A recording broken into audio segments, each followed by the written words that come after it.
18.000 millones de galones de desechos tóxicos vertidos en la selva amazónica. Fuga de un arma biológica de su contención. 4 bombas nucleares cayeron accidentalmente en España. Estos son solo algunos desastres ambientales que el mundo ha pasado por alto convenientemente. Iniciaré revisando el texto, identificando ideas clave, eliminando redundancias, simplificando frases y asegurando que el mensaje se mantenga claro y coherente. A William T. Love se le ocurrió una gran idea. Él quería desarrollar una comunidad próspera en Niagara Falls, Nueva York, pero necesitaba encontrar una manera de generar electricidad en la zona. Ideó un plan: construir un canal entre el lago Ontario y el río Niágara, excavando alrededor de las cataratas. Después de varios intentos por hacer realidad su visión, Love finalmente se quedó sin fondos. Y todo lo que quedó de su ambición fue una zanja de 18 metros de ancho por 900 metros de largo. A pesar de que la zanja no causaba ningún problema, los gobiernos no estaban dispuestos a dejar que una buena tierra simplemente se quedara ahí sin uso. En la década de 1920 la zona se usó como sitio de desechos municipales e industriales. Los materiales desechados eran bastante inocuos, y el sitio siguió utilizándose como un vertedero de basura cotidiana hasta la década de 1940. Pero después algo más siniestro apareció. A inicios de los años 40, la compañía química Hooker adquirió el canal Love y lo usó para desechar subproductos químicos. La empresa química Hooker tenía fábricas que producían perfumes, tintes y resinas sintéticas. Muchos de los subproductos químicos resultantes eran cáusticos y podían causar un gran daño si alguien entraba en contacto directo con ellos. Las fábricas debían cubrir la demanda, por lo que Hooker continuaba produciendo más, generando así más desechos tóxicos. Tras 10 años, 19.800 toneladas de desechos tóxicos fueron enterradas a solo 7.5 metros bajo tierra en el Canal del Amor. El sitio estaba lleno de químicos que solo estaban contenidos por las paredes de sus tambores de acero. Al establecer el sitio de desechos, el canal fue drenado y revestido con arcilla para evitar filtraciones. Sin embargo, ahora sabemos que esas medidas de seguridad fueron insuficientes. En 1953, la compañía Hooker decidió que ya no necesitaba el terreno de desechos, así que lo sellaron con más arcilla y lo vendieron al distrito escolar de Niagara Falls por el precio de $1. Tal vez, en retrospectiva, el bajo precio debió verse como una advertencia. Además, la compañía Hooker hizo que la junta escolar firmara un acuerdo donde aceptaban que era riesgoso construir en el vertedero y que no podrían responsabilizarlos por daños de los desechos enterrados. Ya estaba hecho el trato. La junta escolar construyó una escuela y vendió rápido el área circundante a un proyecto de viviendas. A pesar de la advertencia del arquitecto principal, quien mencionó que sería una mala política construir en esa zona ya que no se sabía cuántos desechos seguían presentes en el suelo, la construcción de la ciudad siguió adelante. Las cosas salieron mal enseguida. Los trabajadores perforaron el revestimiento de arcilla del canal para instalar las líneas de alcantarillado del pueblo. El revestimiento de arcilla, como recordatorio, estaba ahí para proteger contra cualquier fuga química que pudiera escapar de los tambores e intentar llegar al suelo y al agua. Y como si el daño al revestimiento de arcilla no fuera suficiente, algunos de los propios barriles también resultaron dañados. Aunque esto causó algunos problemas durante la construcción, como fuertes vapores químicos y fugas, a la ciudad no parecía preocuparle. La escuela solo se movió 26 metros al norte y todos actuaron como si nada. La escuela abrió en 1955. Para este momento, 800 familias se habían mudado al área y se establecieron en casas junto al canal. 400 niños asistían a la escuela y se construyeron varias otras escuelas para acomodar a la comunidad en crecimiento. Love Canal estaba compuesto por familias trabajadoras de clase media que buscaban establecerse en lo que pensaban que sería una comunidad próspera. Pero esos sueños no duraron mucho. El distrito escolar vendió el resto del terreno y desarrolladores privados construyeron más casas. Ese año, un área de 7,5 metros se desintegró, dejando expuestos varios tambores de químicos tóxicos que se llenaban de agua durante tormentas. Se formaron charcos en todo el pueblo y muchos niños jugaban en ellos. Ninguno de los residentes sabía lo que había bajo tierra, pero era difícil no notar las quemaduras químicas que cubrían las manos y caras de sus hijos después de haber jugado afuera. No solo el clima había expuesto y distribuido los químicos, sino que recuerda que la ciudad de Cataratas del Niágara había roto agujeros en la capa de arcilla al construir las líneas de alcantarillado para el Canal del Amor. Por esto, el agua de lluvia pudo empujar los químicos a través de las grietas sin resistencia, y las toxinas empezaron a infiltrarse en la comunidad. Los residentes llegaban a casa y encontraban charcos tóxicos en sus sótanos. Las plantas y flores en los jardines que bordeaban las calles empezaron a pudrirse y morir. Si había agua visible, estaba contaminada con químicos. Incluso veías tambores de acero sobresaliendo de la tierra en algunas zonas. El aire olía a podrido, con un olor químico muy distintivo. Las imágenes ya eran malas, pero empeoraron. Con los años, los residentes de Love Canal sufrieron problemas de salud y aumentaron los nacimientos con defectos. En ese momento no se conocían bien las consecuencias ambientales y de salud de los desechos químicos. A inicios de los 70 hubo muchos tambores expuestos y filtraciones químicas en Love Canal, pero el Departamento de Salud del Condado de Niágara solo ordenó cubrir las fugas con tierra. No sorprende que esa acción no fuera efectiva. Sin embargo, Love Canal aún no había sido expuesto al mundo, ya que muchos otros desastres ambientales apenas comenzaban a ganar atención internacional. En 1976, un investigador contratado por la ciudad notó residuos químicos tóxicos en el aire y en las bombas de sumidero de las casas en el extremo sur del canal. La ciudad solo respondió instalando ventiladores de ventana en casas con altos niveles de residuos químicos. No fue hasta el otoño de 1976 que las filtraciones se mencionaron en noticias, y los departamentos de salud tardaron en hacer pruebas químicas. Sin embargo, tras las pruebas iniciales se confirmaron los temores de la gente. Varios químicos encontrados en el sitio, incluyendo benceno y cloroformo, pueden causar condiciones graves, incluyendo leucemia. En 1977, Love Canal experimentó fuertes nevadas, lo que elevó el nivel del manto freático. Así, más contaminantes se mezclaron con el agua subterránea. Por último, los departamentos estatales de salud y conservación ambiental iniciaron el estudio del aire, suelo y agua. Al año siguiente hicieron análisis de sangre a los residentes. El 97% de los residentes tenía 1, 2, 4 triclorobenceno en la sangre. El benceno afecta las células del cuerpo humano, causando cáncer y dificultando que tu cuerpo pueda montar cualquier tipo de defensa inmunológica. Se hallaron rastros de otros químicos en las muestras. Estos químicos usados en agricultura son cancerígenos y dañan hígado, riñones, causan dolores de cabeza y trastornos sanguíneos. En julio de 1978, el Departamento de Salud informó que 81 químicos contaminaban las casas en Love Canal. Se halló que 200 toneladas de 2,4,5-triclorofenol, usado como fungicida y pesticida, estaban enterradas. Es un compuesto relacionado con la dioxina, responsable de muchas enfermedades, incluyendo problemas reproductivos y de desarrollo significativos. Una encuesta médica halló que 7 de cada 10 casas en Love Canal tenían filtraciones químicas, y el 75% de los residentes presentaba mayores riesgos de salud. Varios de los residentes ya se habían enfermado con enfermedades graves, y una tasa alarmantemente alta de bebés en la comunidad nacían con defectos de nacimiento. En ese periodo, los abortos espontáneos en Love Canal aumentaron un 300%. Las mujeres cercanas al sitio de desechos tenían mayor riesgo de abortos espontáneos. Si un embarazo llegaba a término, las tasas de muertes súbitas de cuna también eran altas. Los niños sobrevivientes presentaban afecciones como pies palmeados, 3 filas de dientes, sordera y daño renal o pulmonar. Se descubrió que la mayoría de los niños nacidos en Love Canal tenían menor peso y más problemas de salud y desarrollo que los de otros lugares.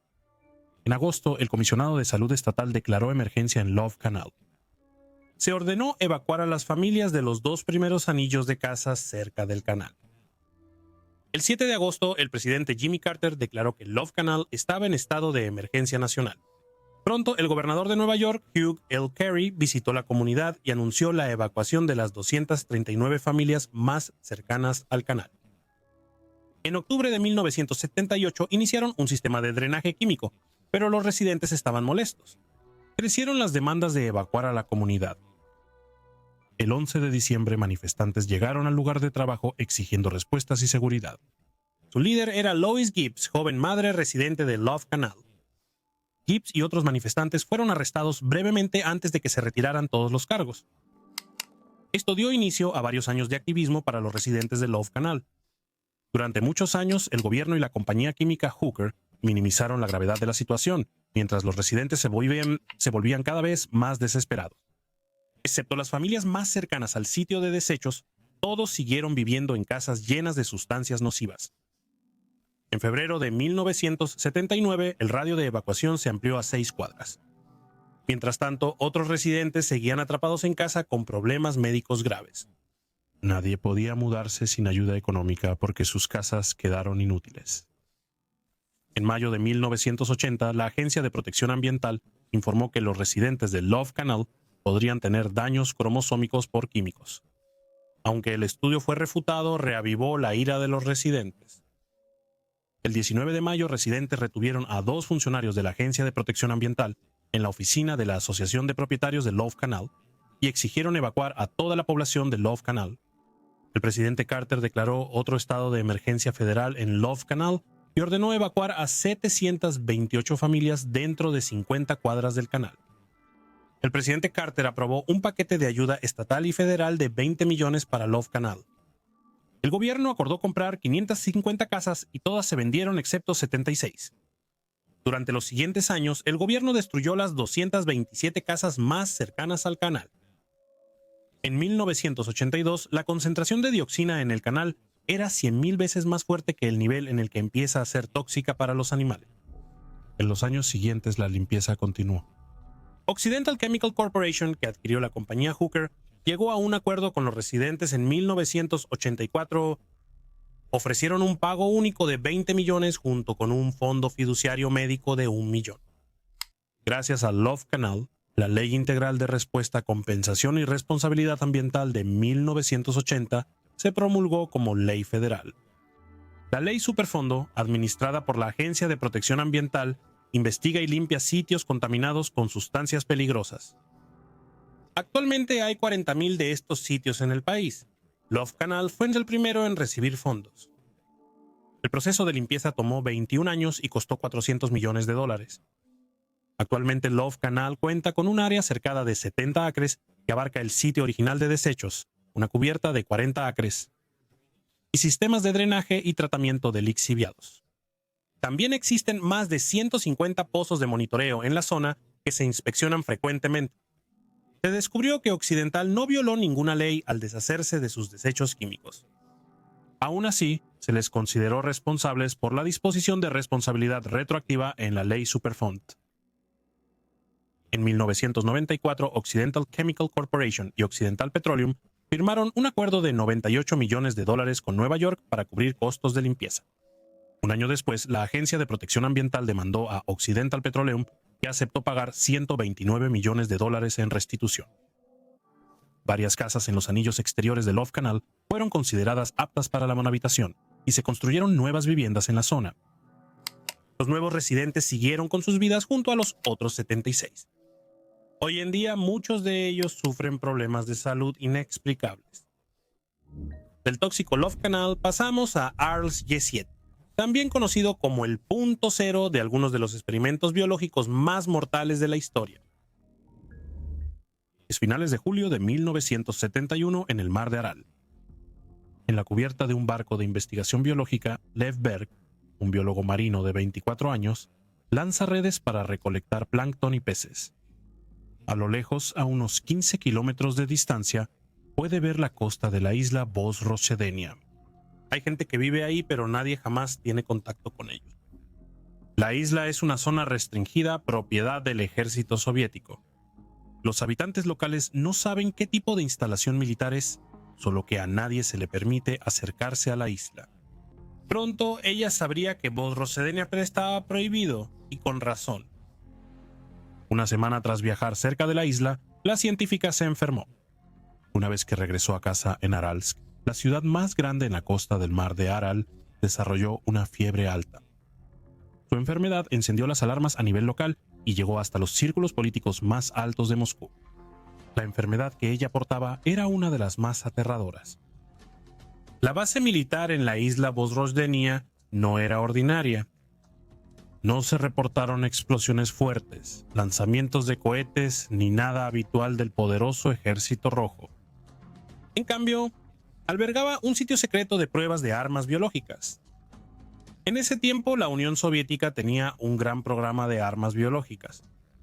El jefe del programa era el notorio jefe de la policía secreta conocida como la Comisariado del Pueblo para Asuntos Internos Lavrenti Beria. Además de comandar el programa soviético de armas biológicas, Beria también estaba a cargo del proyecto de la bomba atómica. Bajo su liderazgo, la Unión Soviética creó un avanzado programa de armas biológicas, en respuesta a uno similar de Estados Unidos. Como la mayoría de las cosas relacionadas con los esfuerzos militares soviéticos, el proyecto de armas biológicas estaba envuelto en misterio. Aparte del Instituto Central de Investigación en Kirov, había instalaciones de investigación en Sverdlovsk, actualmente Ekaterimburgo, y Sargovsk, actualmente Sergei Posad.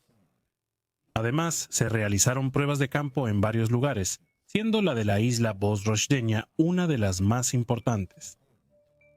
Las primeras pruebas se realizaron en la isla en 1936 y 1937, antes de la Segunda Guerra Mundial. En estas pruebas, los militares estudiaron los efectos de diferentes patógenos antipersonales que causan cólera, disentería, lepra, paratifus, peste, tétanos, tifus y agentes biológicos dirigidos al ganado. En los primeros años de la Guerra Fría se reanudaron las pruebas de campo. Para 1954 se construyó un gran complejo llamado Aralsk 7. Constaba de cuarteles militares, un laboratorio de investigación científica de campo con instalaciones de alta contención y un pequeño pueblo llamado Kantubek, donde vivía el personal de la instalación y sus familias. Lejos de este complejo, un gran campo de pruebas al aire libre se extendía por más de 100 kilómetros cuadrados.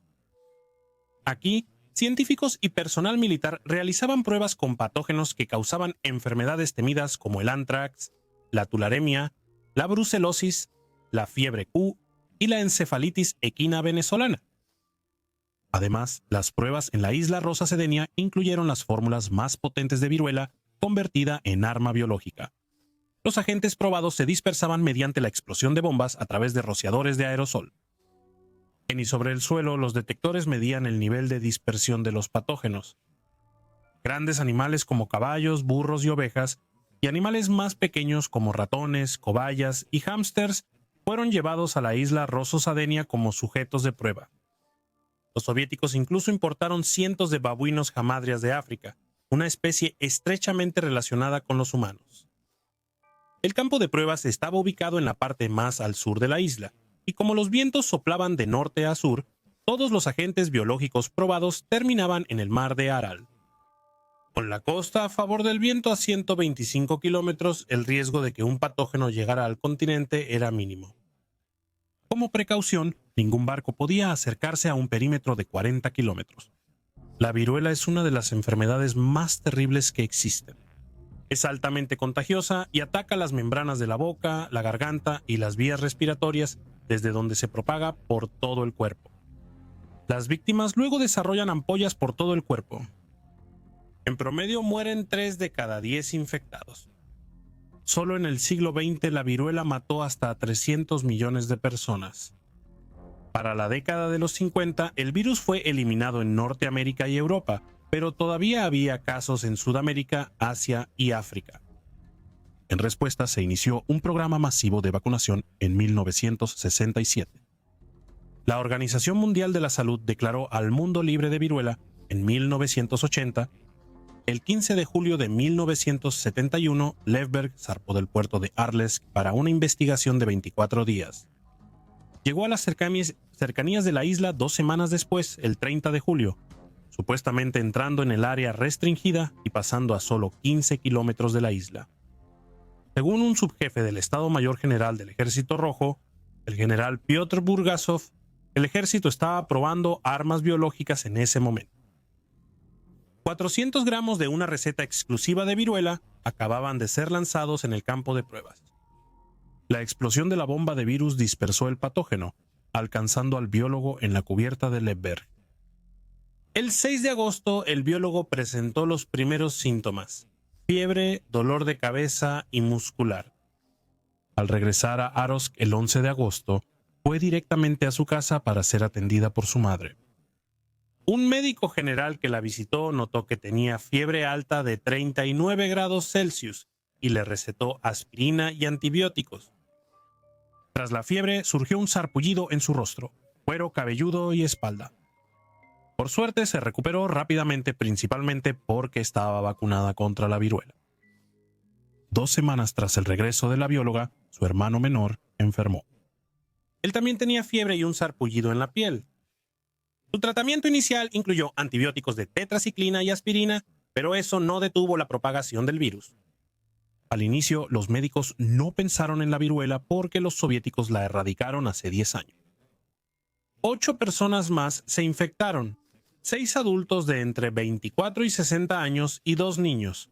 Un hisopo viral confirmó la presencia del virus de la viruela. Las pruebas de anticuerpos realizadas en el Instituto de Preparaciones Virales en Moscú también mostraron un nivel elevado de anticuerpos contra la viruela. Ningún otro miembro de la tripulación del Leberg se infectó. De los 10 residentes infectados, un adulto y 2 bebés de menos de un año desarrollaron una forma hemorrágica altamente letal de la enfermedad y murieron. Ninguno estaba vacunado contra la viruela, mientras que los biólogos marinos y otros vacunados se recuperaron. Cuando el general Burgasov se enteró de las infecciones, supo la causa porque estaba familiarizado con las pruebas realizadas en Aralsk 7. El general entonces informó al jefe del Estado Mayor y pidió que los trenes que viajaban desde la capital kazaja, Alma-Ata, hacia Moscú no se detuvieran en Aralsk. Las autoridades sanitarias sellaron rápidamente Aralsk. Nadie pudo entrar ni salir del pueblo. Cientos de residentes en contacto directo con el virus fueron aislados en una ciudad de tiendas de campaña. Toda la población de casi 50,000 personas fue vacunada en solo 2 semanas. Se desinfectaron 5,000 metros cuadrados de espacio y 18 toneladas de bienes domésticos. Yuri Andropov, jefe de la KGB, a quien Burgasov informó de sus dudas, le ordenó no hablar con nadie más al respecto. Revelar el incidente sin duda habría causado pánico en el país. Más importante aún, revelaría los detalles del programa soviético de armas biológicas ultrasecreto. El incidente era una prueba circunstancial de que el virus había sido mejorado y fortalecido para mantener su infectividad después de dispersarse como aerosol, incluso después de viajar a favor del viento por al menos 15 kilómetros. Los soviéticos perfeccionaron la entrega aérea del virus al dispersarlo usando bombas aéreas, un método mucho más efectivo que la transmisión de persona a persona. Además, muchos agentes biológicos fueron alterados genéticamente para resistir el calor, el frío y los antibióticos en los años siguientes. El incidente del brote de viruela de 1971 fue un caso aislado que resultó en pocas víctimas, aunque existía una amenaza real de infectar toda la región. Sin embargo, la instalación secreta continuó probando armas biológicas. Hasta su cierre, no hubo registros de incidentes similares. Oficialmente, eso es. Un año tras el incidente de 1971, 2 pescadores desaparecieron. Hallaron sus cuerpos en el bote a la deriva en el mar de Aral. Se creía que murieron por la peste. En mayo de 1988, 50,000 antílopes saiga murieron en poco tiempo. La causa de la muerte seguía siendo desconocida. El 10 de abril de 1972, la Unión Soviética firmó y acordó prohibir completamente, cito, agentes microbianos u otros agentes biológicos o toxinas, cualquiera que sea su origen o método de producción, de tipos y en cantidades que no tengan justificación para fines profilácticos, protectores u otros fines pacíficos, así como armas, equipos o medios de entrega. 77 países más firmaron la convención, incluyendo a los Estados Unidos. Sin embargo, los soviéticos dudaban del cumplimiento de los Estados Unidos con la convención y posteriormente intensificaron su programa de guerra biológica. Se convirtió en un esfuerzo masivo con docenas de sitios secretos que empleaban hasta 65,000 personas. La instalación Arosek 7 operó hasta el colapso de la Unión Soviética en 1991. Para ese momento, el nivel del agua del mar de Aral había bajado drásticamente después de que su suministro de agua fue desviado para irrigar campos. Por lo tanto, la isla creció 10 veces su tamaño y se convirtió en una península conectada al continente. El territorio de la antigua isla está dividido entre Uzbekistán y Kazajistán, dos países que declararon su independencia de la Unión Soviética. En noviembre de 1991, la instalación HALS 7 fue oficialmente cerrada. Toda la infraestructura fue abandonada, incluyendo el pueblo de Kantuvik, que se convirtió en un pueblo fantasma. Lo que quedó atrás son fosas con lodo de ántrax y cementerios masivos con los restos infectados de miles de animales de prueba. Como en 1971, los residentes siguen alejados del sitio. Solo les recuerda una época en la que un arma secreta devastadora casi los aniquila. En lo más profundo de los pulmones del mundo, la selva amazónica, está ocurriendo un desastre de una magnitud sin precedente. Los responsables están decididos a mantenerlo en secreto.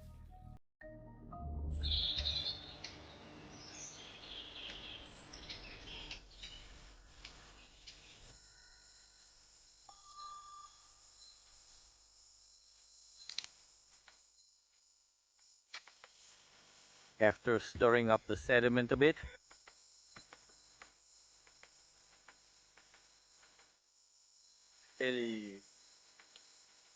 La selva tropical ofrece todo lo necesario.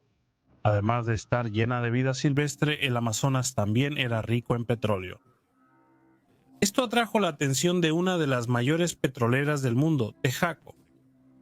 En las siguientes 3 décadas, la que alguna vez fue una selva prístina se transformó en lo que se ha descrito como uno de los sitios industriales más contaminados del mundo, el Chernóbil del Amazonas. Hasta hoy, las tribus de la zona siguen comiendo, bebiendo y respirando el veneno que Texaco dejó. Durante 18 años, las comunidades afectadas enfrentaron a la gigante petrolera en una intensa batalla legal con un desenlace inesperado. La historia inició en 1964 con las primeras exploraciones petroleras en el noreste de Ecuador. Para entonces, el consumo de petróleo en Estados Unidos excedía su producción, por lo que buscaron en el extranjero. Texaco organizó la exploración, lo que llevó al hallazgo de petróleo en 1967. La producción en masa inició 5 años después. A cambio de otorgar la concesión, el gobierno de Ecuador recibió una participación del 25% en el consorcio. Con el paso de los años, las acciones aumentaron, pero las operaciones eran manejadas exclusivamente por el personal de Texaco. En 1902, Texaco era una de las llamadas 7 hermanas, empresas que dominaron la industria petrolera mundial en la era posterior a la Segunda Guerra Mundial. Tenían una experiencia tremenda en el negocio y en la tecnología de producción de petróleo.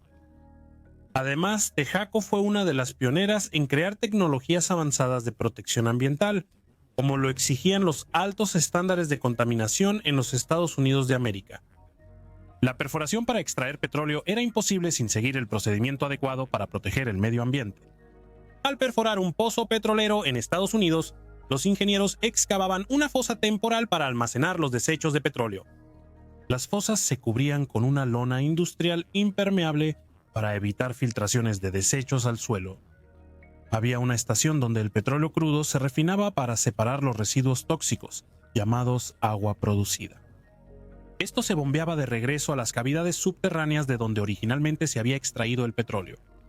Al terminar la perforación, se retiraban el pozo y la estación de separación. Las fosas temporales se vaciaban y los lodos de petróleo se desechaban en contenedores especiales. Luego la fosa se rellenaba con tierra y el lugar volvía a su estado original. Este no fue el caso en Ecuador. En cambio, la administración de Texaco estimó que la reinyección de agua producida y la eliminación de desechos de petróleo de las fosas temporales eran gastos innecesarios, ¿no? Así que, en lugar de bombear el agua producida de regreso al subsuelo, decidieron drenarla directamente a los ríos y arroyos cercanos. Lodo de petróleo fue vertido en fosas temporales sin lonas protectoras. Eso permitió que los desechos tóxicos contaminaran el suelo y el agua subterránea que usaban los habitantes locales para beber. Durante muchos años de operaciones de perforación, las fosas temporales se transformaron en fosas permanentes. Les instalaron tuberías de desbordamiento para transportar el lodo a los ríos y arroyos. Además, los ingenieros de Texaco quemaron el gas natural tóxico durante la extracción de petróleo, liberando así enormes cantidades de dioxinas altamente venenosas al aire. Durante los 28 años que Texaco extrajo petróleo en la zona, vertieron más de 18.5 mil millones de galones de agua tóxica producida en la selva tropical. Los desechos se derramaron en un área de 1.500 millas cuadradas, aproximadamente del tamaño del estado de Rhode Island. De hecho, nunca se desarrollaron planes para limpiar las fosas. La compañía ocultó todos sus registros de incidentes ambientales en Ecuador, como fugas de petróleo y derrames de desechos. La contaminación del suelo, agua subterránea y cuerpos de agua superficiales impactó gravemente a decenas de miles de residentes. Sufre consecuencias, dificultades para respirar. En este lugar de la primavera, algunas personas han muerto de cáncer.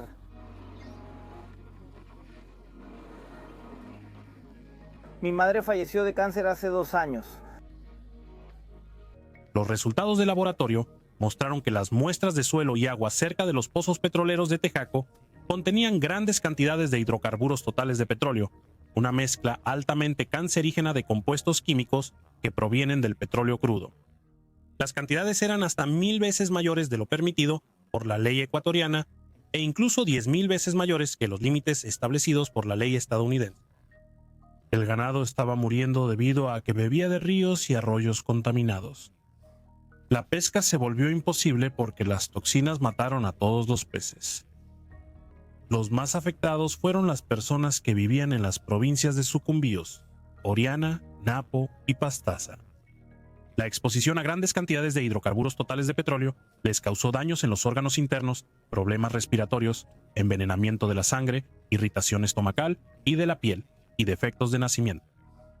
Además, varios estudios científicos han reportado tasas más altas de cáncer, leucemia infantil y abortos espontáneos en estas provincias, mucho más altas que en otras partes de Ecuador.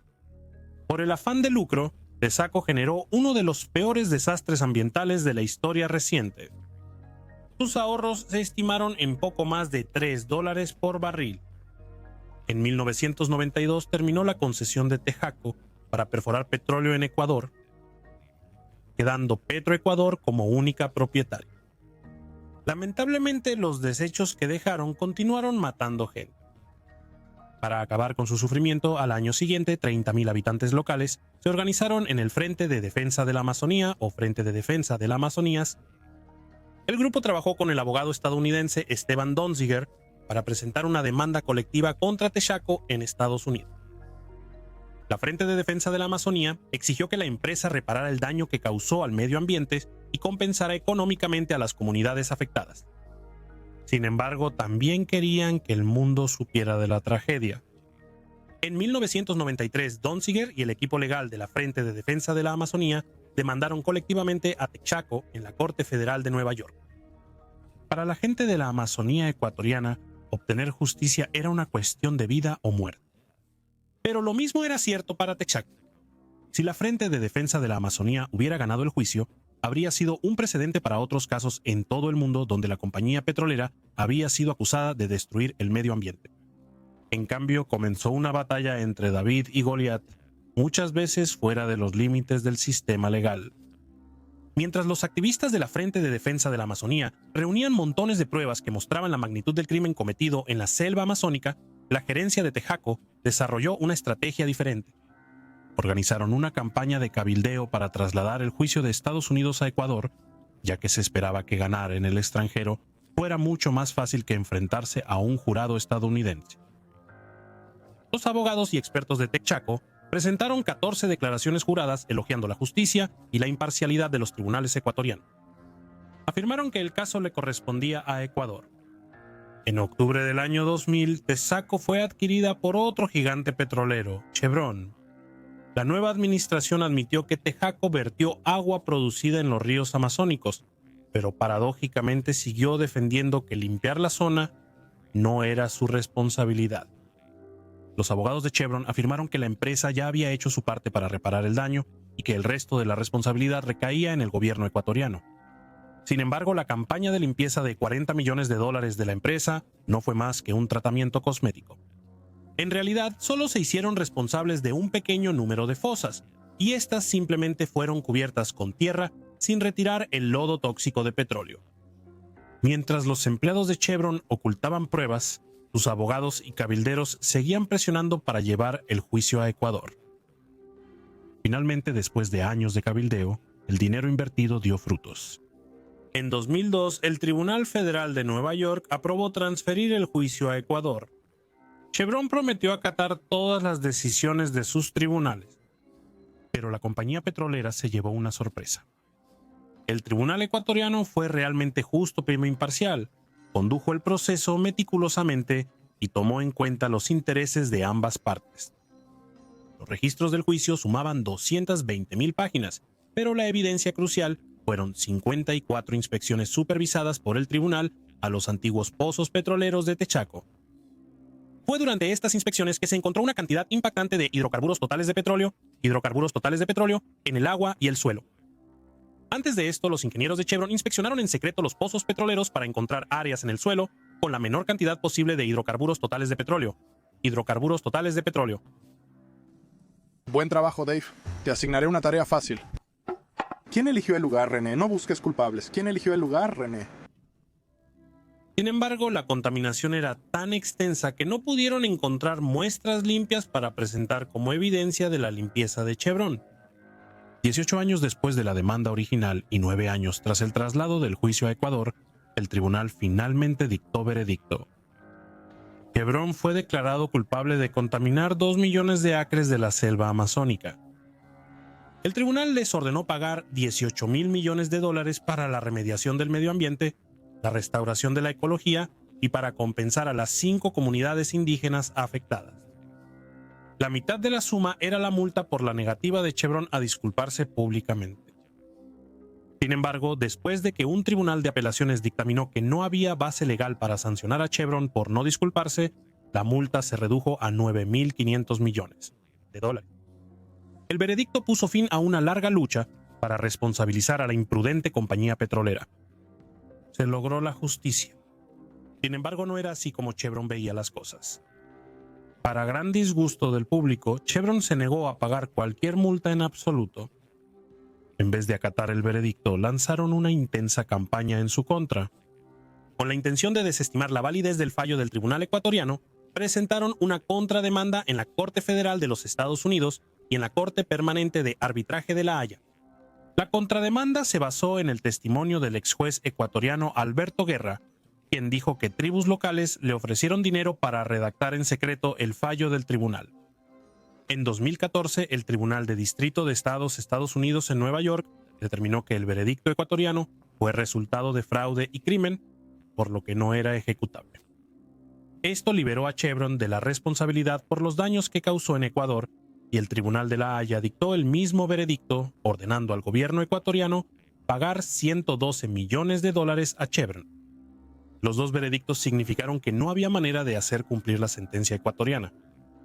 El abogado de la Frente de Defensa de la Amazonía, Esteban Donziger, fue puesto bajo arresto domiciliario por negarse a entregar al tribunal su computadora, teléfono y documentos relacionados con la demanda. Parece que la víctima se ha convertido en el culpable. Un año tras el veredicto del Tribunal Federal, el testigo clave Alberto Guerra se retractó de casi todo su testimonio.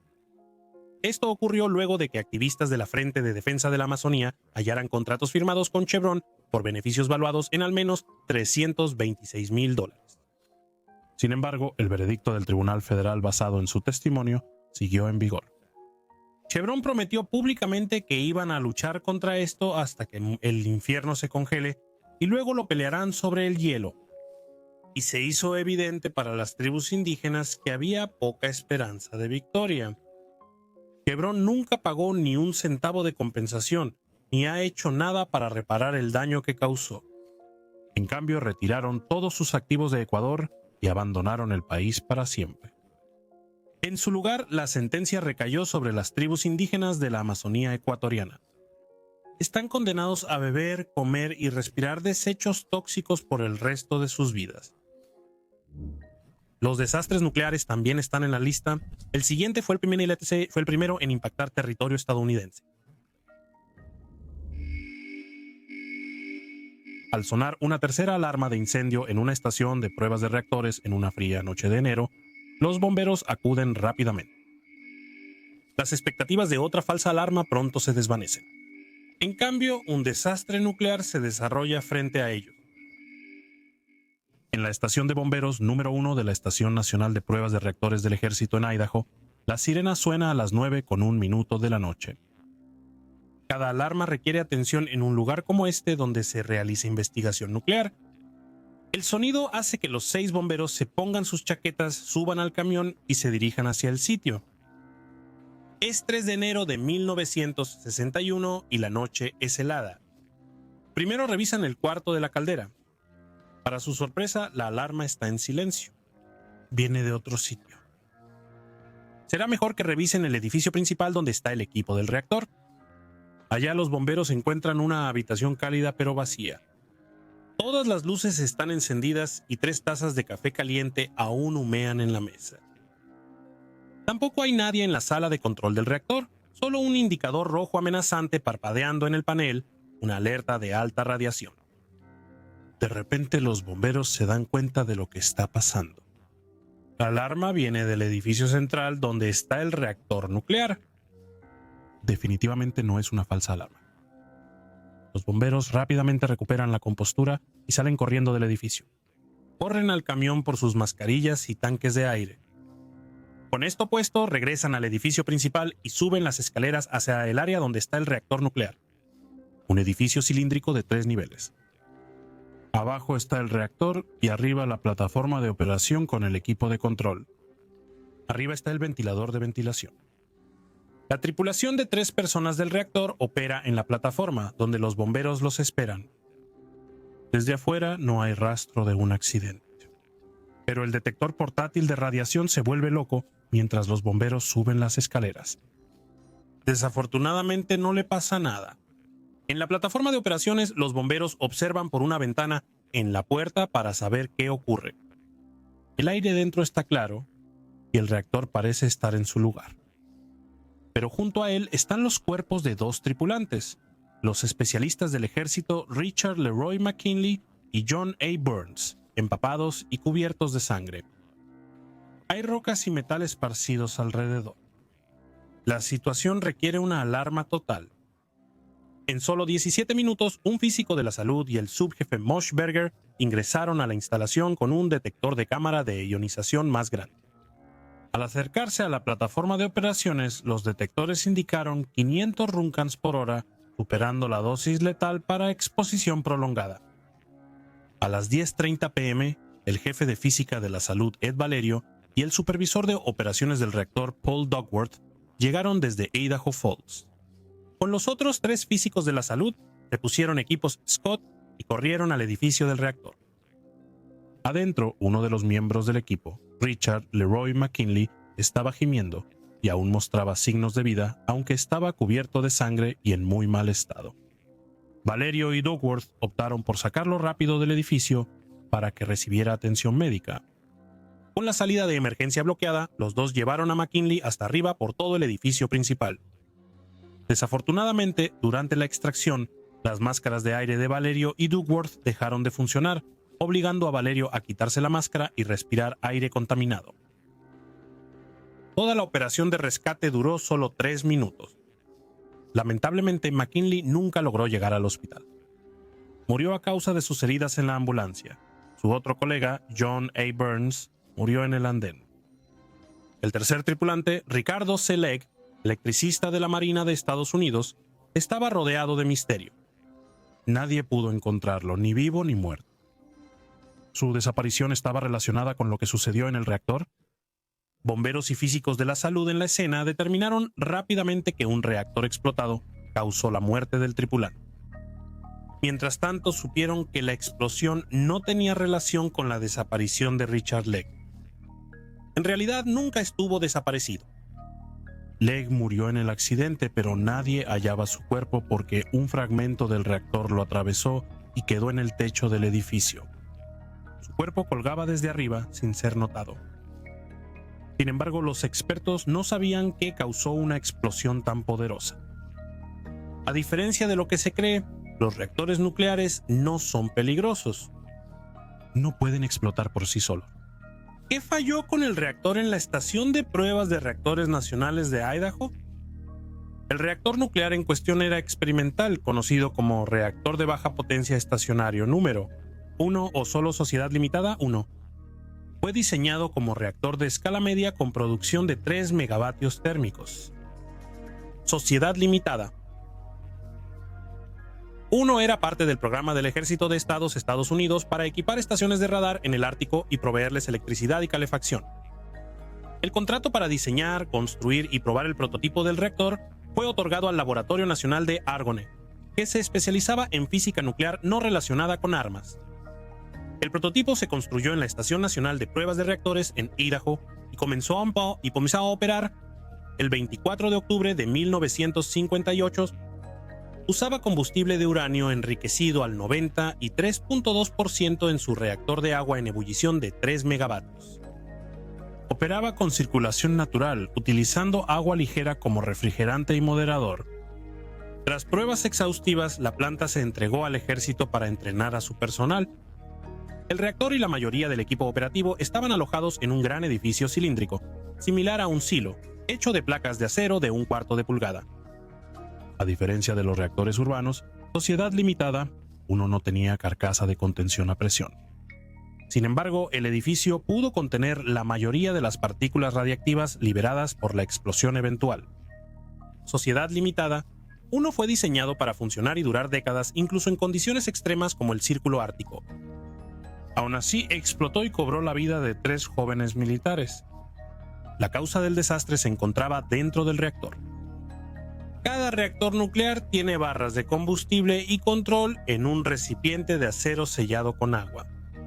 Genera calor mediante una reacción en cadena de fisiones nucleares. Cuando la reacción se autosostiene, el reactor llega al estado crítico. En el proceso, controlar la reacción en cadena nuclear es vital. Para eso se utilizan las barras de control. Limitan la fisión nuclear dentro del reactor. Si las barras de control están completamente insertadas en el reactor, detienen la fisión. Sin embargo, si se extraen por completo, la reacción nuclear se descontrolará y causará la fusión del reactor. El reactor nuclear Sociedad Limitada 1 tenía una capacidad de 59 conjuntos de combustible y 9 barras de control. Operaba solo con 40 elementos combustibles y una barra de control. Los expertos estimaron que tal disposición produciría más energía en el área central del reactor. Las barras de Sociedad Limitada 1 eran de aleación uranio-aluminio de 52 milésimas de pulgada cubiertas con funda de aluminio. El reactor tenía 31 libras de uranio 235 isótopo usado para fabricar la bomba atómica 1945. La barra de control tenía 0.06 pulgadas de cadmio y recubrimiento de aluminio. Siendo la única barra de control activa en el reactor, era esencial para el funcionamiento del reactor. Eso resultó ser el núcleo del problema y la causa principal del accidente. Como los 3 miembros de la tripulación involucrados en el accidente estaban muertos, fue difícil reconstruir los eventos que ocurrieron en el edificio del reactor ese día. La investigación inicial concluyó que el recipiente del reactor estaba desprendido, pero seguía en su base. Sin embargo, 4 tapones de blindaje diseñados para sostener las barras de control fueron expulsados, y la inspección de la barra de control mostró que fue extraída de su base. Eso dio a los investigadores una idea de la causa del accidente. Fue el resultado de un solo movimiento equivocado.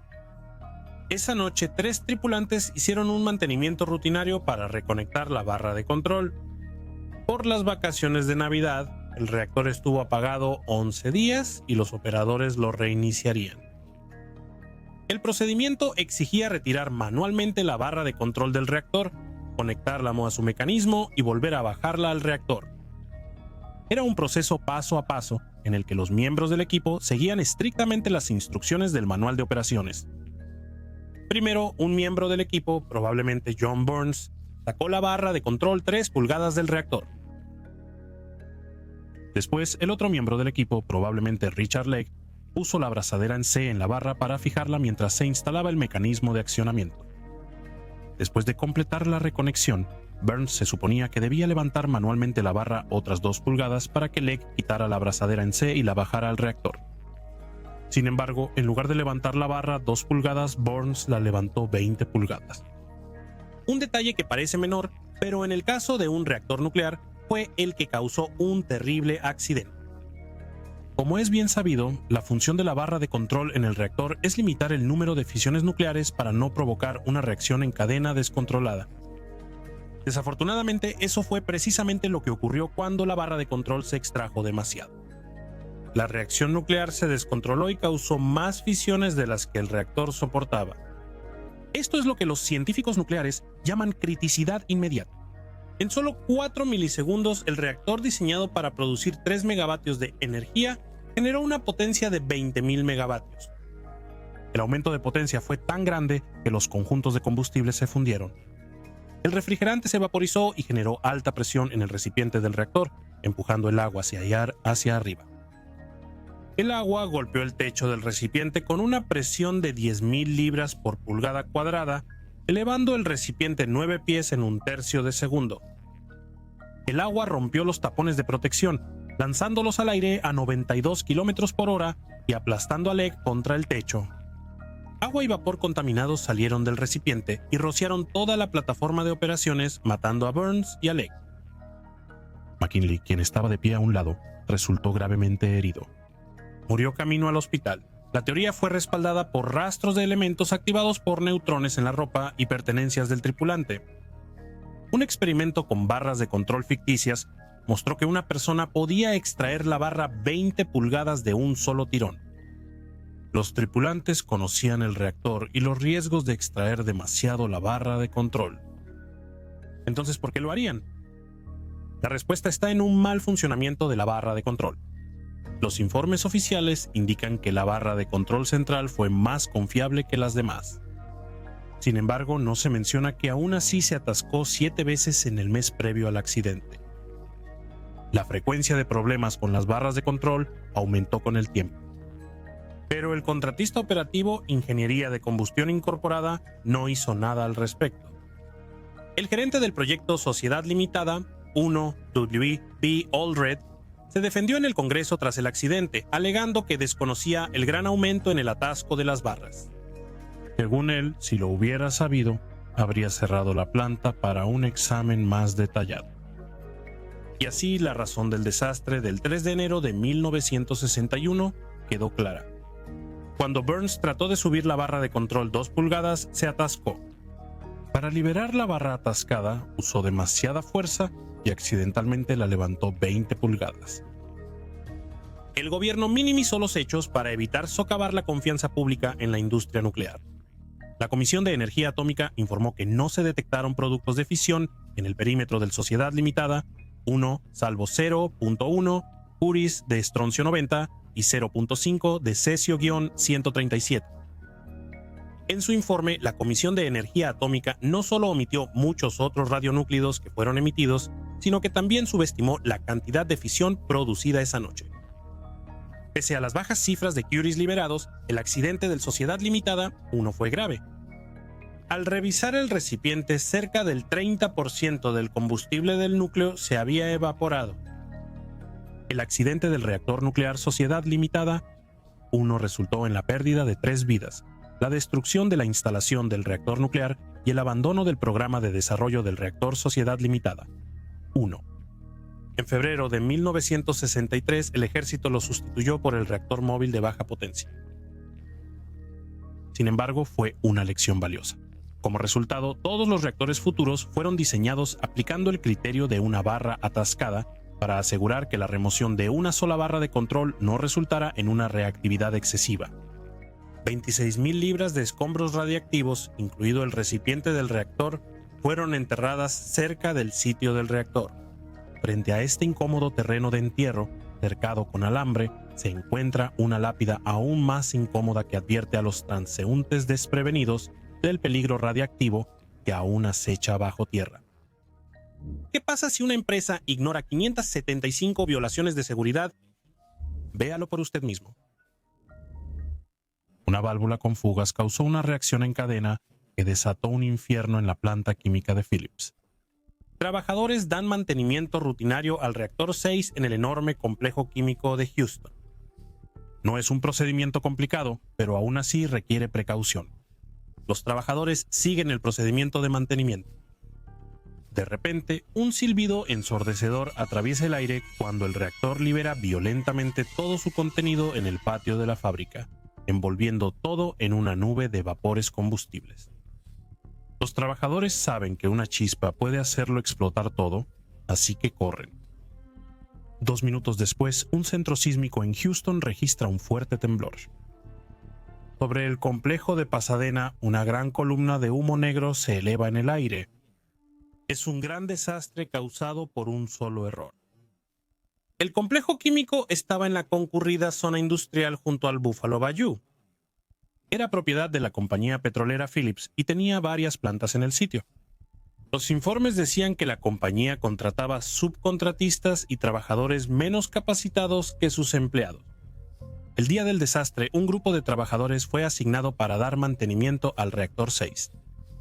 El reactor producía polietileno de alta densidad o polietileno de alta densidad, un material utilizado para fabricar botellas y envases de plástico. La estructura de 150 pies de altura se llamaba reactor de bucle. En el reactor, una mezcla de productos químicos, etileno, isobutano, hidrógeno y hexeno, se calentaba a 230 grados Fahrenheit. Estos materiales reaccionan entre sí a una presión de 600 psi y crean partículas de polietileno de alta densidad.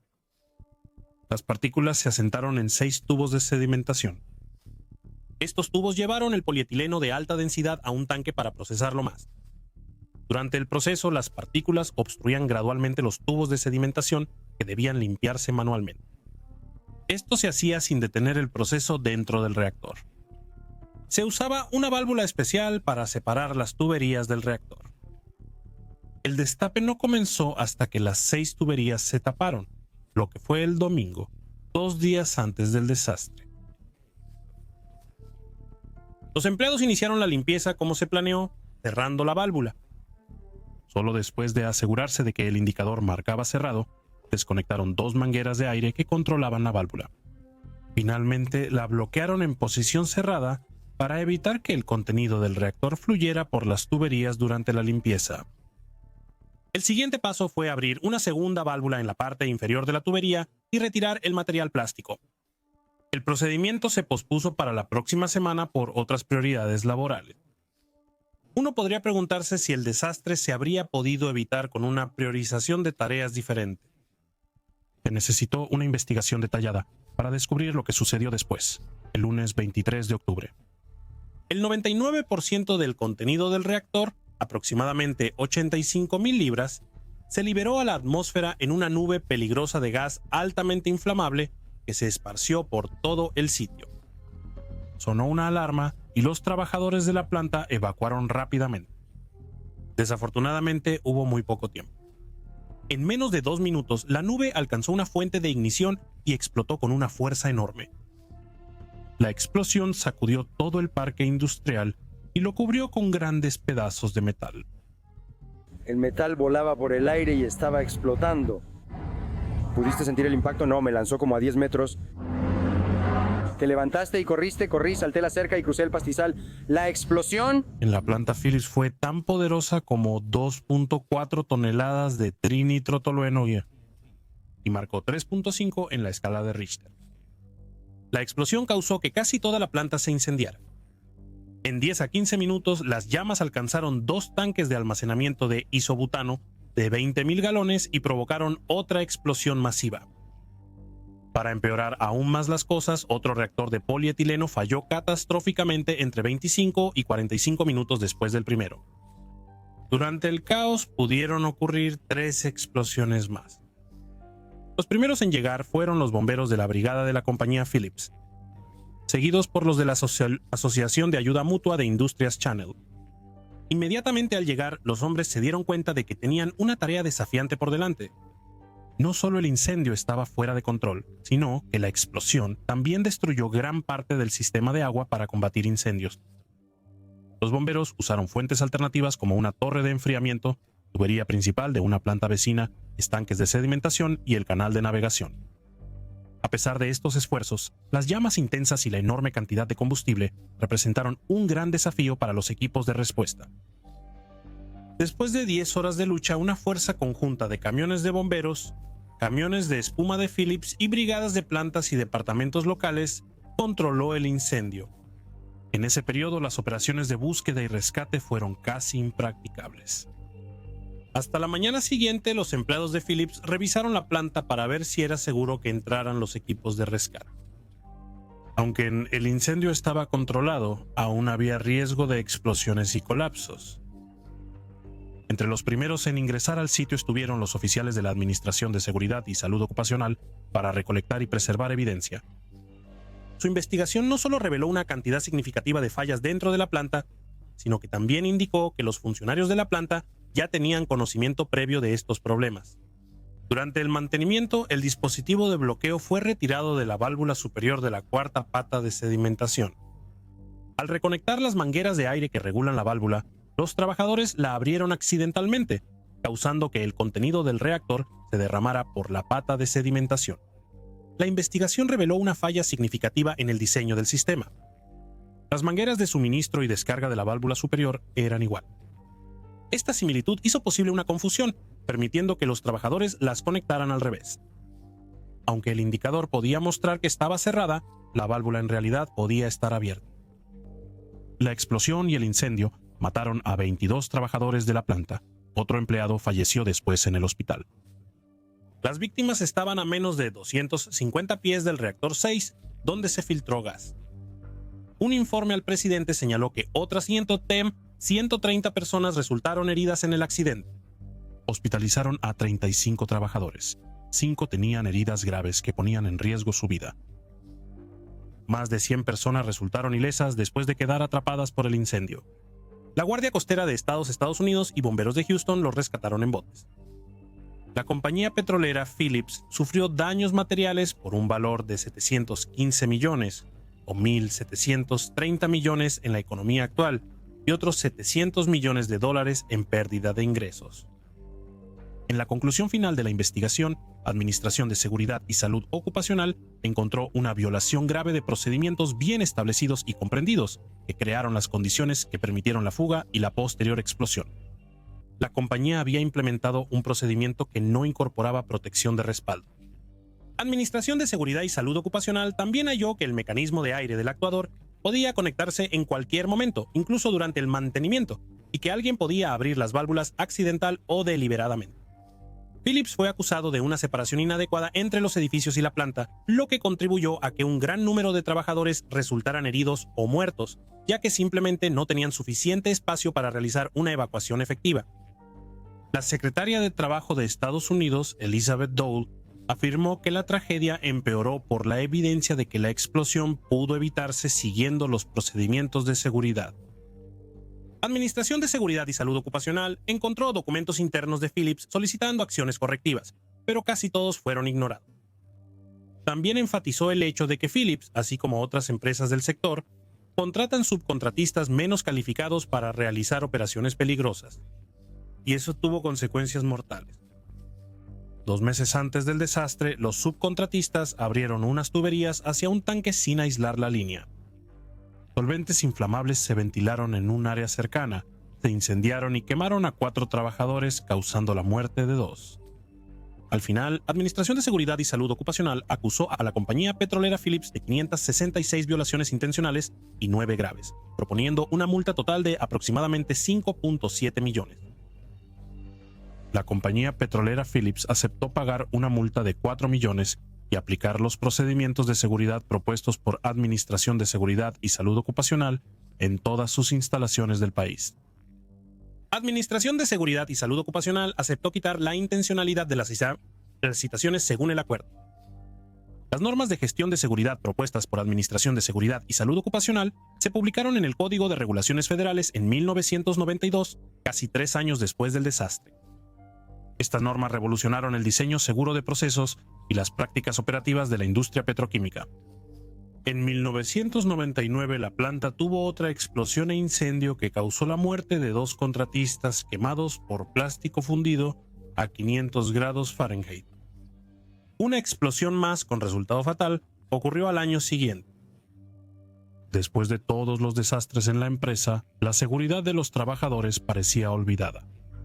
En letra muerta.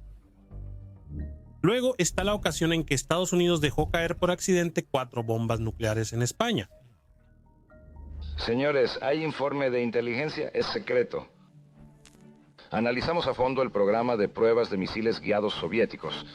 El programa de desarrollo de misiles soviéticos revela que introduce una nueva dimensión de sorpresa y nos obliga a reevaluar nuestra propia posición estratégica y a reconsiderar la capacidad de los soviéticos para asestar un golpe devastador. Es el año 1966 y aviones militares estadounidenses surcan los cielos sobre un tranquilo pueblo costero en el sur de España. Pero de repente ocurre un desastre. Los 2 aviones se estrellan. Uno de los aviones transporta 4 bombas de hidrógeno de 4 megatones cada una, 250 veces más potentes que la de Hiroshima, con una fuerza capaz de causar daño irreparable en gran parte de España y dejar una sombra radiactiva durante décadas. Durante la Guerra Fría, Estados Unidos y la Unión Soviética protagonizaron una intensa carrera armamentista. Era una batalla por la supremacía y las apuestas eran más altas que nunca. En 1957, la Unión Soviética sacudió al mundo al lanzar el primer misil balístico intercontinental, que voló más de 3.700 millas en menos de una hora. Esto era una mala noticia para Estados Unidos, que todavía usaba aviones bombarderos para lanzar armas nucleares desde el aire. Esto significaba que tenían un tiempo de respuesta más largo, tardando varias horas en contraatacar. Pero los estadounidenses no iban a permitir que los soviéticos ganaran la carrera por la supremacía nuclear. La operación ultrasecreta Chrome Dome fue una misión bajo el mando aéreo estratégico, donde hasta 12 aviones B-52 armados con bombas termonucleares permanecieron en el aire las 24 horas del día durante 8 años, desde 1961 hasta 1968. La idea era simple: mantener los bombarderos completamente armados en el cielo para asegurar un ataque de represalia rápido. Aunque la Unión Soviética dañara primero los aeródromos estadounidenses, los B-52 podían atacar a distancias de hasta 16.000 kilómetros sin reabastecerse y permanecer en el aire mucho tiempo gracias al reabastecimiento aéreo. Operando en 3 rutas de vuelo estratégicas, estas misiones no eran para los débiles de corazón. Una volaba a través del Pacífico desde Alaska hacia Japón, otra sobre Groenlandia y la tercera volaba hacia el este cruzando España hasta el Mediterráneo. Estos vuelos duraban aproximadamente 24 horas y requerían múltiples reabastecimientos aéreos, lo cual, a pesar de ser algo habitual, seguía siendo una operación de alto riesgo que requería gran precisión y habilidad. El KC-135A era una estación de gasolina aérea que reabastecía aviones con una pértiga. En medio de una misión de reabastecimiento, el B-52 volando a 31.000 pies se acercó al tanque de gasolina volador, pero algo salió terriblemente mal.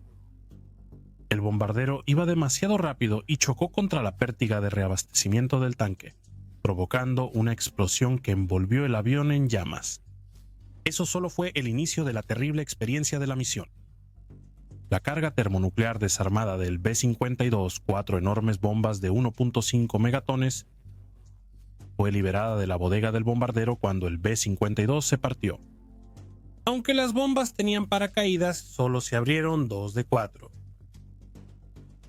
Los explosivos no nucleares y las otras 2 armas detonaron al tocar el suelo, formando cráteres del tamaño de una casa.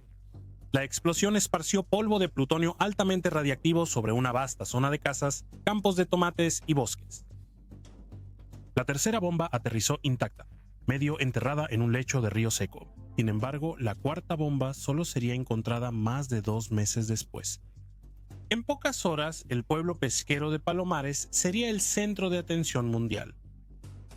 Más de 2.000 soldados fueron desplegados para una operación de limpieza masiva llamada Mopa Húmeda. Trabajaron varias semanas sin protección, solo con uniformes comunes. Excavaron la tierra contaminada y la enviaron en tambores de acero a una instalación segura en Estados Unidos. arbustos, árboles y casas se lavaron con agua a presión y detergentes, y se aplicaron varias capas de pintura en los edificios para evitar que partículas radiactivas se volvieran a suspender. Las tropas quemaron cultivos contaminados, lo cual es peligroso porque inhalar polvo de plutonio puede dañar el tejido pulmonar y causar enfermedades y cáncer. Informes desclasificados revelan que se liberaron más de 6 libras de plutonio en el incidente. La cantidad aumentó las preocupaciones de salud para los veteranos de Palomares. La Fuerza Aérea adquirió camiones de tomates contaminados para probar que eran seguros, pese a los riesgos de consumir alimentos contaminados.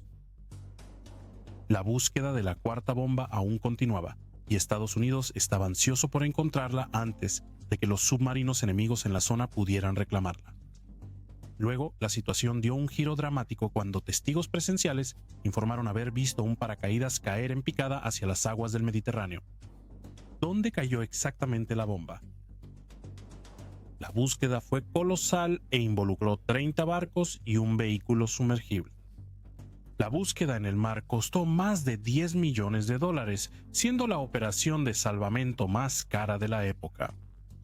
Aunque los expertos intentaron calcular la ubicación de la bomba, la zona de impacto seguía siendo demasiado amplia para buscar eficazmente. Eso fue hasta que un pescador local se presentó con una información crucial.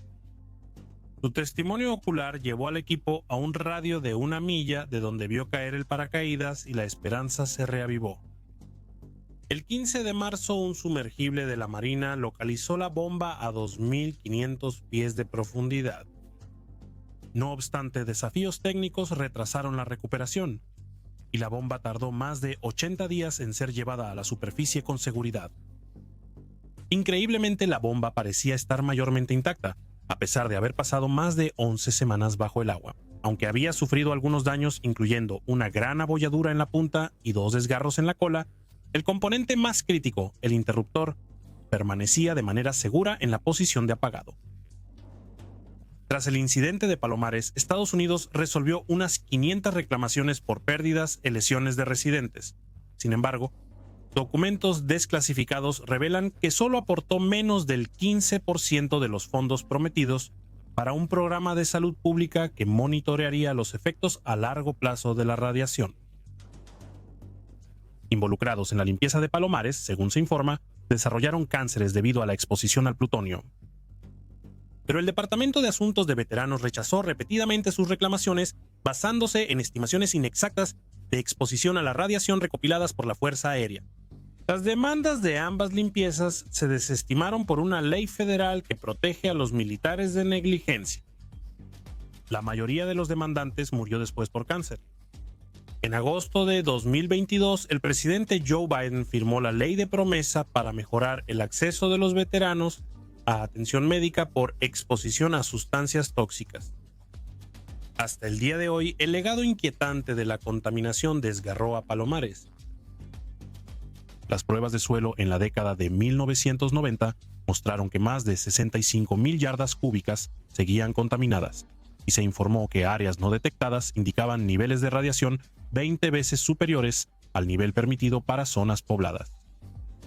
Ha pasado más de una década desde que Estados Unidos acordó limpiar el plutonio restante, pero no se ha anunciado un cronograma. Palomares sigue siendo el pueblo más radiactivo de Europa Occidental, con una quinta parte del plutonio contaminando la zona. Finalmente, donde creyeron que arrojar millones de llantas al mar sería buena idea, pero ya verás. En el fondo del océano, frente a Fort Lauderdale, Florida, yace un inquietante ejemplo de las consecuencias de decisiones mal tomadas por personas bien intencionadas. Todo inició como una visión para reciclar llantas y crear un arrecife artificial que atrajera vida marina. El concepto del arrecife de llantas Osborne tomó forma en los años 70, surgiendo como una solución propuesta a la creciente crisis de residuos en los vertederos. Ambientalistas y empresarios idearon la idea, creyendo que serviría como un santuario para los organismos marinos. Su visión era crear un hábitat que apoyara el ecosistema submarino y atrajera a buzos y turistas para explorar sus maravillas. Se creyó que todos saldrían beneficiados. El plan sentaría las bases para el crecimiento renovado de coral y, al mismo tiempo, abordaría el problema de los desechos de llantas. La intención detrás del arrecife era noble y el proyecto obtuvo el apoyo de las autoridades locales y organizaciones ambientales. Hasta recibió apoyo del gobierno. Muchos dueños de barcos se ofrecieron como voluntarios y Goodyear ayudó proporcionando equipo esencial. En 1972, el primer paquete fue transportado al sitio. Gatos de concreto fueron colocados en el fondo del océano dentro de un círculo de 15 metros de diámetro para establecer los cimientos del arrecife. Las llantas fueron agrupadas y aseguradas con cables y cadenas de acero, formando estructuras interconectadas destinadas a imitar la complejidad de los arrecifes de coral naturales. Los paquetes luego fueron arrojados sin un plan estratégico ni ubicación específica, esparcidos por un área de 14 hectáreas a una profundidad de aproximadamente 21 metros. Como un gesto simbólico, el famoso dirigible de Goodyear engalanó la ocasión soltando una llanta de color dorado para bautizar el sitio donde prosperaría el nuevo arrecife. Y así nació el arrecife de llantas Osborne, con más de 2 millones de llantas en el fondo del océano, listas para su misión transformadora. Para la década de los años 1980, la oscura realidad del desafortunado proyecto comenzó a revelarse. Mientras que algunas llantas fueron atadas correctamente antes de ser sumergidas, otras fueron arrojadas sueltas después de que las autoridades permitieron tirar llantas usadas en el sitio. Las abrazaderas de acero que las sujetaban se oxidaron rápido en el agua salada. Como resultado, las llantas se soltaron, permitiéndoles derivar libremente con las corrientes oceánicas. Este movimiento incontrolado no solo interrumpió cualquier vida que había logrado establecerse en el arrecife, sino que también dificultó su crecimiento posterior. Chocaron con los arrecifes naturales de la cadena de arrecifes de Florida cercana, causando daños al coral y ahuyentando a los peces. Las frecuentes tormentas tropicales y huracanes de la región empeoraron aún más la situación. Hasta las llantas a la deriva chocaron contra los corales, sofocándolos bajo una capa de llantas. No solo la destrucción física impactó al arrecife. El alambre de acero dentro del caucho causó peligros de enredo para la vida marina, alterando sus hábitats y potencialmente provocando lesiones o la muerte. A medida que se deterioraban y se movían, las llantas liberaban químicos tóxicos en las aguas circundantes. Metales pesados e hidrocarburos impregnaron el delicado ecosistema marino, envenenando la vida misma que se suponía debían proteger. En lugar de bancos de peces llenos de vida, se convirtió en un páramo desolado. En 1995, el huracán Opal empujó casi 1,000 llantas a la costa a lo largo del Panhandle de Florida. Luego, 3 años después, el huracán Bonnie arrastró decenas de miles más a la costa de Carolina del Norte. La dura realidad del arrecife artificial fallido se volvió innegable, exigiendo atención urgente. En 2001, la Facultad de Estudios Oceánicos de una universidad local tomó la iniciativa de organizar una operación de limpieza en el sitio. Pero la tarea era abrumadora y el progreso desalentador, ya que solo se retiraron 1,700 llantas a un costo asombroso de $17 cada una. El costo estimado de limpieza fue de $30 millones, lo que dificultó los esfuerzos posteriores. Pero la esperanza se reavivó en 2007 cuando las autoridades buscaron ayuda del ejército. Ese verano, buzos militares iniciaron la recuperación. Agruparon y levantaron las llantas del fondo del océano, transportándolas a una planta de reciclaje en Georgia, donde se convirtieron en combustible derivado de llantas para una fábrica de papel. Tan solo en el primer mes, lograron retirar con éxito 44,000 llantas y el conteo total superó las 70,000 al final. A pesar de los esfuerzos, varios cientos de miles de las aproximadamente 2 millones de llantas aún permanecen en las aguas costeras de Florida. La lucha por revertir los daños sigue y la batalla aún no termina. Los arrecifes de coral destrozados, la contaminación tóxica y el paisaje submarino desolado son testigos del daño irreversible causado por todo el arrecife Osborne. Gracias por ver hasta el final